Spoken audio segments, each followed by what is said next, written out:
वैसे तो हम सब जानते हैं कि हमारी इंडियन हिस्ट्री और एंशंट हिस्ट्रीज में ऐसी ऐसी चीज़ों का दावा किया गया है जो आज के टाइम पे मानना नामुमकिन है।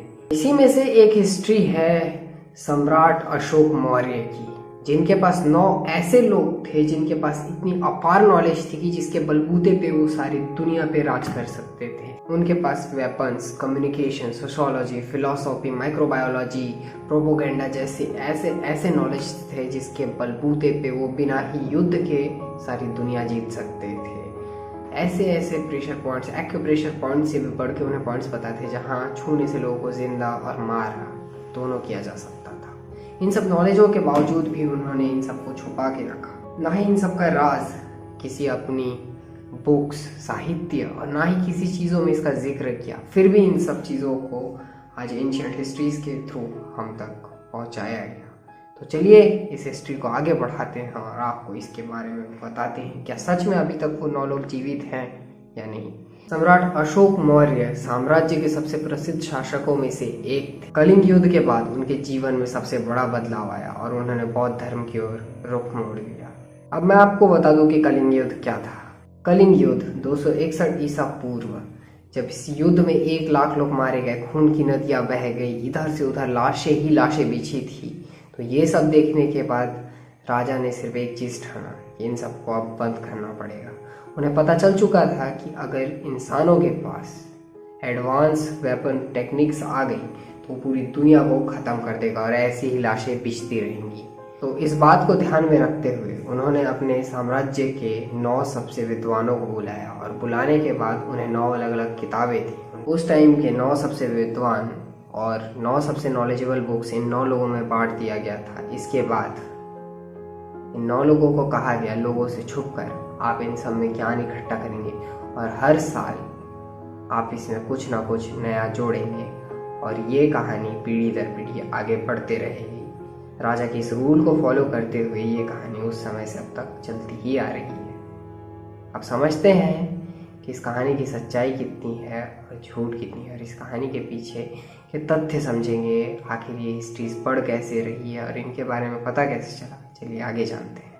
तो पहले तो समझ लेते हैं कि ये 9 किताबें आखिर थी किन चीज़ों की। पहली किताब प्रपंच और युद्ध विज्ञान, प्रोपोगेंडा जिसे कहते हैं, जिसमें दुश्मनों से सिर्फ साइकोलॉजी बेस पे बात करके कैसे युद्ध को जीता जा सकता है, इन सब की कला इसमें लिखी हुई थी। अगर ये कभी भी किसी गलत हाथ में लग जाए तो तुम अंदाज़ा लगा सकते हो।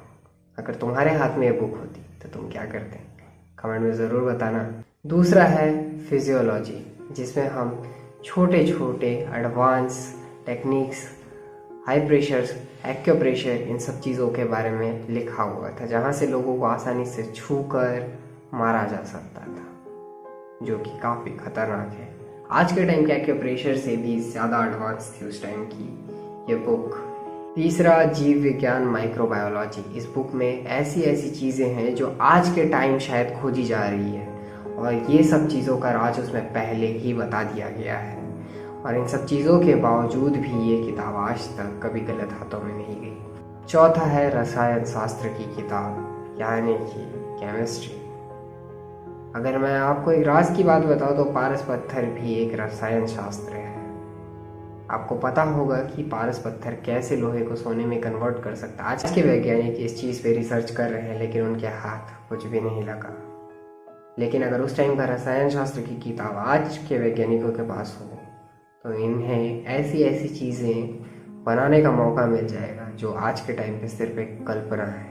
और ये चीज़ पीढ़ी दर पीढ़ी बस बढ़ती ही जा रही है। उस बुक का नॉलेज कभी ख़त्म नहीं हो सकता क्योंकि वो पीढ़ी दर पीढ़ी बढ़ता ही जा रहा है। 5वां बुक है कम्युनिकेशन। उसमें कम्युनिकेशन की ऐसी टेक्निक्स दी गई है जिसे साइकोलॉजी के साथ मिक्स करके हम किसी के भी माइंड को कंट्रोल कर सकते हैं, हम किसी से भी कुछ भी करवा सकते हैं। जिस टाइप के आज के डार्क साइकोलॉजीज हैं उस टाइप के उसमें कम्युनिकेशन से स्किल्स दी गई है कि कैसे हम किसी को भी अपनी बातों में उलझा सकते हैं, कैसे हम अपनी बातों से किसी से भी कुछ भी मनवा सकते हैं। 6वीं किताब है ग्रेविटी की। तुम एक चीज़ सोचो, ये बात हो रही है 261 ईसा पूर्व, यानी कि तकरीबन 2000 साल पहले। तो आखिर 2000 साल पहले ग्रेविटी की खोज कैसे की जा सकी थी? जबकि ग्रेविटी की खोज तो आपको पता ही है कब की गई होगी। तो 261 ईसा पूर्व में अगर ग्रेविटी की खोज की गई थी, उस टाइम बुक लिखी जा चुकी थी, यानी कि कितनी एडवांस टेक्नोलॉजी होगी उस टाइम की, आप खुद ही अंदाज़ा लगा सकते हो। लेकिन इसके बावजूद भी इन सबको हमसे छुपा के रखा गया। 7वां बुक है कॉस्मोलॉजी और 8वां बुक है लाइट यानी कि प्रकाश।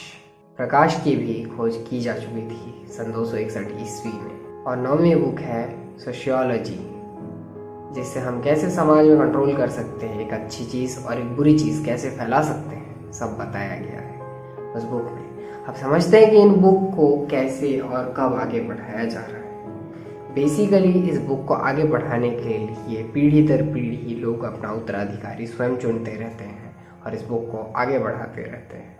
इन 9 लोगों का जिक्र सबसे पहले लुइस जैकोलेट के बुक में किया गया था। उसने 1888 में लेस फ्लाइज डे डायर नाम की बुक में इसका जिक्र किया था, जिसमें 9 अननोन मैन्स के नाम से अशोक मौर्य की कहानी थी, जिसके बाद से इसके बारे में पता चलना स्टार्ट हुआ।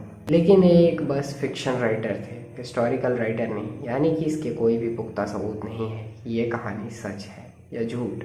लेकिन कहानी यही ख़त्म नहीं होती है। टेलबोट मैंडी 1923 ये एक ब्रिटिश राइटर थे, जिन्होंने 9 अननोन मैन्स नाम से बुक निकाला था और उस पर इन 9 अननोन मैन्स के बारे में जिक्र किया था, जिसके बाद ये कहानी लोगों में सनसनी की तरह फैल गई और इसे तब से सब लोगों ने सच मान लिया। लेकिन इस कहानी के पीछे कितनी सच्चाई है अभी तक कुछ भी हमें नहीं पता। बस हम इस पे बिलीव करते हैं और बिलीव करते हुए आ रहे हैं। आपको स्टोरी कैसी लगी ज़रूर बताना। अगर इसके पीछे के कोई भी तथ्य आपको पता है या जो भी जानकारी आपके पास है, आप हम तक शेयर करें। हम ज़रूर इसे बाकी लोगों तक पहुँचाएंगे।